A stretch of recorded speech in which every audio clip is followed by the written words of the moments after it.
الحمدللہ وحدہ والصلاۃ والسلام علی من لا نبی بعدہ اما بعد۔ ناظرین کرام، کسی شخص کی وفات کے بعد اس کے ذمہ جو قرض ہو اس کی ادائیگی کرنی چاہیے، کیونکہ اس کی نجات یا عذاب سے دوچار ہونے کا فیصلہ قرض کی ادائیگی تک موقوف رہتا ہے۔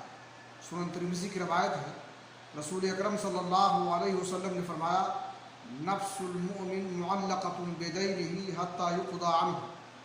مومن کی جان اس کے قرض کی وجہ سے معلق رہتی ہے یہاں تک کہ اسے چکا دیا جائے اور ادا کر دیا جائے۔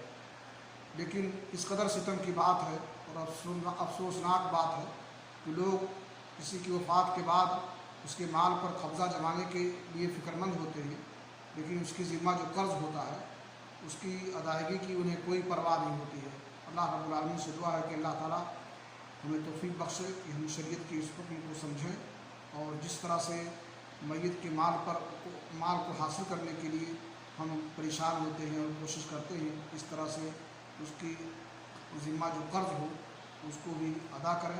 اللہ ہمیں اس کی توفیق بخشے۔